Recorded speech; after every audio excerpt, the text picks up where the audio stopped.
Hello tout le monde, bienvenue dans une nouvelle vidéo. Franchement déjà pour commencer, je tiens à m'excuser. Ça fait peut-être qu'une semaine à peu près que j'ai pas filmé, mais j'ai l'impression que ça fait super longtemps. Entre temps, je suis tombée malade et je parle encore du nez si ça s'entend et si je racle un petit peu ma gorge. Désolée, en fait, je suis encore en convalescence, hein, donc merci d'être sympa et de comprendre les choses aujourd'hui. Malgré le temps que j'ai mis quand même pour vous poster cette vidéo là, j'espère vraiment qu'elle vous plaira parce que je me suis dit justement pour revenir un petit peu et tout, même si ça fait une semaine, je suis en train de parler comme si ça faisait 3 mois que j'avais pas filmé, mais voilà, étant donné que j'essaie du moins de vous poster au moins 2 vidéos par semaine, là le fait de n'avoir pas posté du tout pendant toute une semaine, c'est super long pour moi, mais bon, c'est pas grave, je suis de retour et j'espère que le petit sujet que je vous propose aujourd'hui vous plaira parce que vraiment c'est un truc, je pense que c'est important quand même de parler de ça sur les réseaux, sur YouTube et tout ça pour aussi sensibiliser parce que vraiment c'est comme ça que je pensais. Moi je me disais quand j'étais plus jeune que jamais déjà j'allais me mettre en couple avec un homme noir et encore moins me marier avec un homme noir en fait. Par la grâce de Dieu, aujourd'hui, j'ai changé d'avis, voilà, en grandissant, en réfléchissant, on mûrit, on va dire. Donc voilà, il y a certaines choses qu'on pensait quand on était plus jeune et qu'on pense plus aujourd'hui. J'ai pu avoir ce recul nécessaire pour pouvoir réfléchir sur les choses et fonder mes idées sur des faits réels et non pas sur ce que je pouvais imaginer qui se passait autour de moi. Bref, sans plus tarder, let's go to the video.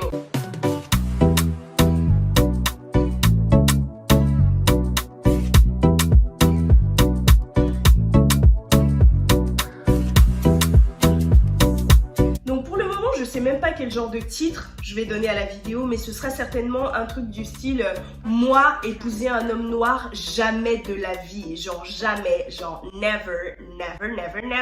Jusqu'à 18 ans j'ai pensé ça, vous voyez. Donc aujourd'hui je vais vraiment vous expliquer, j'ai essayé de départager la vidéo en 3 différentes parties. Donc la toute première, les excuses en fait que je me trouvais pour justement ne pas vouloir être associée, être mariée avec un homme noir. La deuxième partie, ça va être ce qu'il en était réellement, genre vraiment ce que je pensais. Donc la différence entre ce que je disais et ce que je pensais réellement. Et enfin, la troisième partie, je vais vous dire 2-3 trucs en gros qu'il y a à retenir sur cette vidéo-là. Juste pour recontextualiser un petit peu, moi je suis née en Côte d'Ivoire, donc je suis ivoirienne d'origine à 100%. Mon père est ivoirien, ma mère est ivoirienne. Et du coup, j'ai grandi en Côte d'Ivoire jusqu'à l'âge de 10 ans. Donc à 10 ans, je suis venue en France et du coup cette période là où j'ai été en Côte d'Ivoire, il y a plein de choses qui m'ont poussée, on va dire, à penser que c'était mieux pour moi de me marier avec un homme blanc. Sachant que aujourd'hui je suis mariée avec un homme noir, gabonais d'origine, ça se passe très bien, je suis très heureuse. Juste un petit point de précision quand même. Donc ma toute première excuse du pourquoi, du comment je ne voulais pas faire ma vie, sortir, me marier avec un homme noir, c'était que je trouvais que voilà, les noirs c'était comme mes frères et du coup je peux pas sortir avec mon frère, c'est bizarre et en plus je suis pas du tout attirée par les noirs et tout. Ça c'était complètement faux, vraiment ça c'était une excuse qui n'avait aucun sens. Franchement ça n'a clairement aucun sens. Aujourd'hui je m'en rends compte de ça parce que voilà, ma mère n'a pas mis au monde tous les hommes noirs de la terre, tous les jeunes hommes noirs de la terre, donc il n'y a pas de lien de fraternité et tout ça. Franchement je trouve que c'est une excuse et jusqu'aujourd'hui il y a encore hein, des femmes, des jeunes femmes qui pensent encore comme ça, des jeunes filles qui pensent comme ça, qui disent oui non mais c'est comme mon frère et tout. Arrêtez, il n'y a pas de c'est comme mon frère.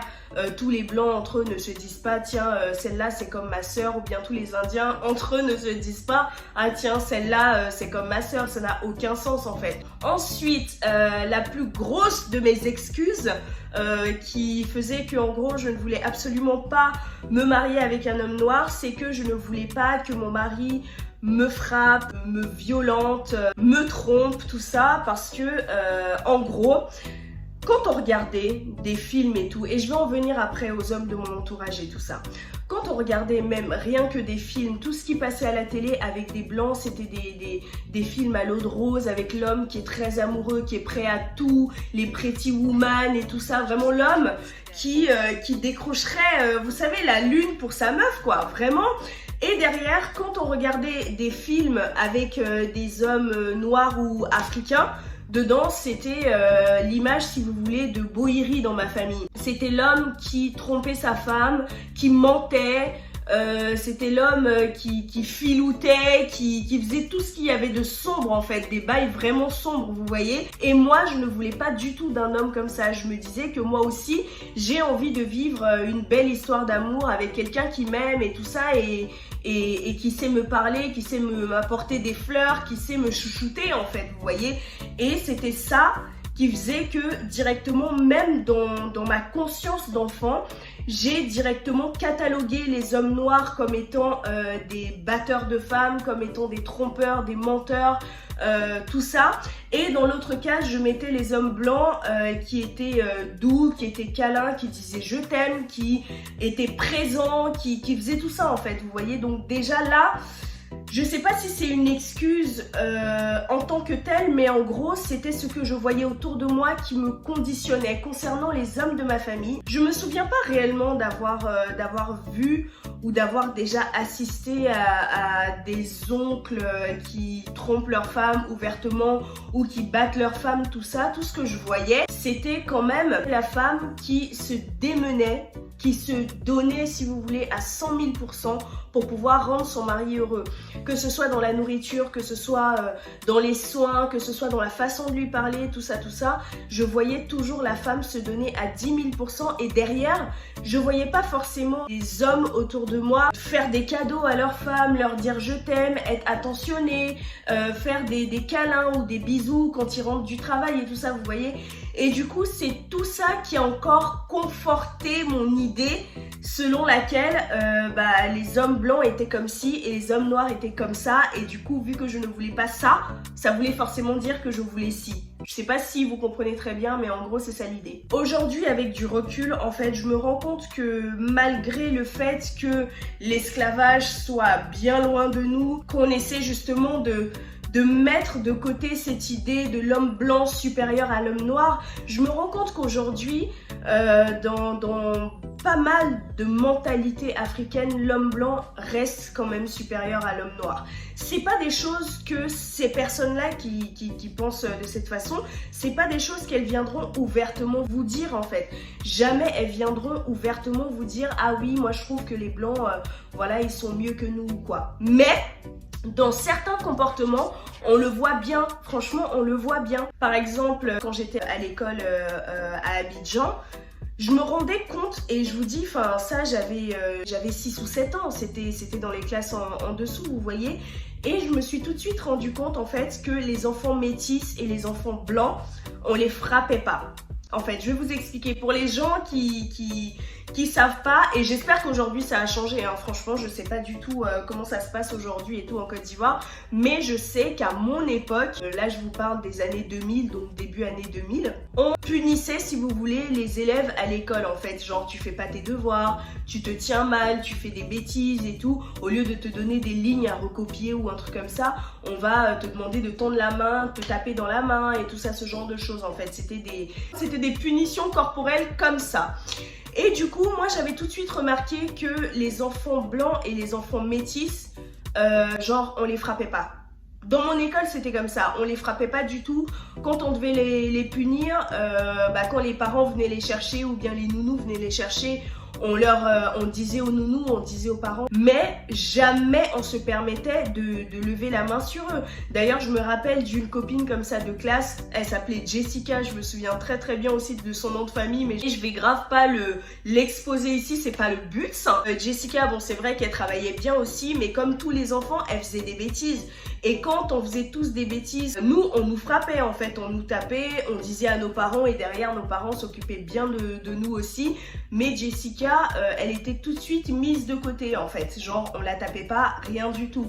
Et justement, dans mon esprit d'enfant, j'ai tout de suite compris que le mieux en fait c'était d'avoir des enfants métis. Donc voilà, les enfants métis, cheveux lisses, cheveux tout doux, ça c'était grave mon rêve, avoir des enfants métis et tout, sachant que en vrai c'est pas parce qu'un enfant est métis, c'est pas parce qu'un enfant est violet, jaune ou pourpre qu'il va être mieux qu'un enfant noir, qu'un enfant arabe, peu importe en fait finalement la couleur de peau.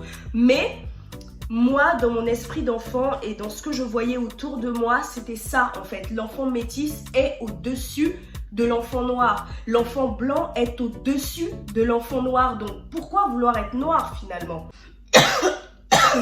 Et là, franchement, aujourd'hui, je comprends même pas comment est-ce que j'ai fait pour échapper à l'envie d'utiliser des produits éclaircissants. Parce que bon, c'était quelque chose qui n'était pas tabou. C'est vrai que quand même, si mes souvenirs sont bons autour de moi, dans mes cousines et tout, genre les gens avec lesquels je pouvais m'identifier à l'époque, personne n'utilisait ces produits-là. Donc c'est peut-être pour ça aussi que je suis, disons que je l'ai échappé belle. Moi, ce que je voulais, vraiment, c'était faire comme ce que je voyais à la télé et tout. Parfois autour de moi, la façon dont les gens agissaient, genre quand tu reviens de la France et tout, et en plus tu viens avec ton copain blanc, ton chéri blanc, et tout le monde est là, oh là là, elle a réussi sa vie. Déjà, je voulais réussir dans ma vie. Donc à cette époque-là, j'associais automatiquement la réussite à l'Europe et l'Europe aux hommes blancs et les hommes blancs qui devaient en gros je devais ramener aussi mon chéri blanc au bled pour pouvoir en gros montrer ma réussite et tout ça, comme si c'était juste un trophée. Pareil pour les enfants métis, hein. Je me rends compte aujourd'hui que si j'avais continué à penser comme ça aujourd'hui, ça allait peut-être être justement un échec en fait, parce que quand on part avec ce genre de pensée, quand on voit les autres comme des trophées ou bien des moyens de pouvoir gagner une certaine place dans la société, avoir une certaine image, c'est clairement voué à l'échec. Je ne dis pas que si j'avais pas rencontré mon mari, j'allais pas pouvoir rencontrer même un homme blanc avec qui j'allais faire ma vie, pas du tout. Mais ce que je suis en train de dire, c'est que justement le fait de penser comme ça, tout de suite ça conditionne mal les choses en fait. Vraiment, ça conditionne très mal les choses. Et du coup, on ne se concentre pas sur les réelles qualités de la personne qu'on veut avoir à nos côtés, qu'on veut avoir dans notre vie. Mais on se conditionne sur la couleur de peau, le physique. Et ça, ça tient pas la route, du moins pas pour un mariage qui dure et qui réussit. En plus, à l'époque, à la télé, on voyait les clips de la chanteuse, je crois qu'elle est congolaise d'origine, mais elle est aussi ivoirienne de par sa nationalité, Pierrette Adams. D'ailleurs, je vous prépare une vidéo pas mal sur elle, donc abonnez-vous. Et Pierrette Adams, à chaque fois, elle mettait des hommes blancs en fait dans ses clips, notamment son clip qui s'appelle, je crois que c'est Notre histoire d'amour ou La belle histoire, quelque chose comme ça. Je vous passe un petit extrait pour que vous puissiez voir. Première fois, je reconnais, j'en fus troublée, sans voix, je suis restée à t'écouter, timidement me parler, mais jamais je ne pouvais imaginer qu'aujourd'hui on serait là, toujours là. Donc voilà, c'était un clip comme ça. Après, je pense pas qu'elle ait pensé à tous ces effets-là sur les enfants, mais je pense qu'elle a pensé plutôt à tout ce qui est marketing, qu'est-ce qui fonctionnait à l'époque, comment raconter une histoire d'amour à l'époque, et c'était comme ça en fait. L'amour, c'était représenté par l'homme blanc qui sait séduire, qui est patient, qui est romantique, et c'était ça que je voulais aussi quoi. Ce qu'il y a à retenir dans cette vidéo, c'est vraiment qu'il faut faire attention à ce que vos enfants, ou du moins les enfants de votre entourage, voient en fait autour d'eux. Et tout à l'heure, j'ai parlé justement de la série Ma Famille avec le rôle de Boïri Michel qui lui trompait sa femme, qui mentait, qui faisait tous les bails sombres de la terre.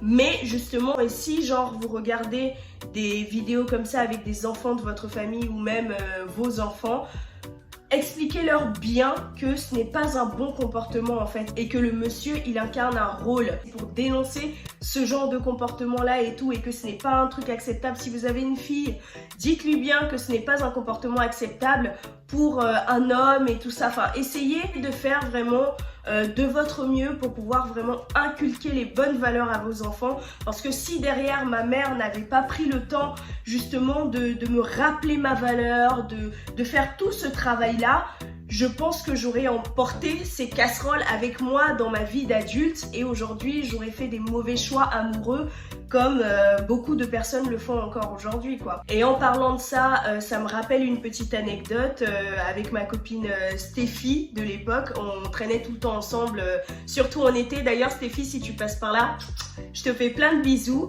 Stéphie, ses parents se mariaient en été. Donc ils se sont mariés en été, du coup moi j'allais souvent chez elle et tout. Fallait qu'on aille chercher les robes et tout parce que j'étais fille d'honneur. Il y a des amis à ses parents qui sont venus chez eux. Je sais même pas si elle va se souvenir de ça, mais en gros, moi je pourrais jamais l'oublier. Et ils avaient un fils, donc de notre génération à peu près. Le gamin, c'était un petit blanc et tout, vraiment, mais grave ma cam. De toute façon, je pense qu'à peu près tous les blancs étaient de ma cam. Tant qu'ils étaient blancs, c'était génial, c'était parfait pour moi. Je le trouvais super beau et tout ça. Et ça faisait déjà un petit moment que j'étais en France. Ça faisait déjà 2-3 ans, je pense, que j'étais en France.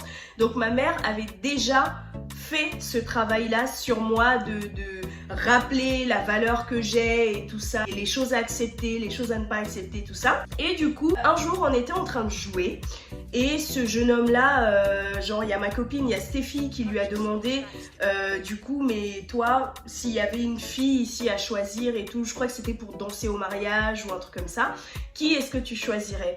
Et il a dit, bah toi Stéphie, genre. Et Stéphie, elle a dit, mais non, moi je suis comme ta sœur et tout, on se connaît depuis qu'on est tout petit, tout ça c'est pas possible, mais une autre fille parmi celles qui sont là et tout.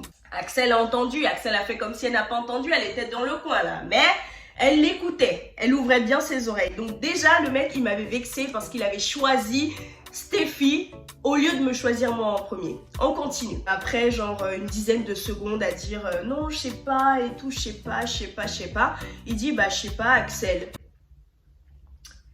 Et Axel qui n'attendait que ça, qui n'attendait que le mec il commence à dire tiens je te trouve jolie et tout. Bah là j'étais grave déçue en fait. Je me suis dit mais le mec il m'a prise pour qui?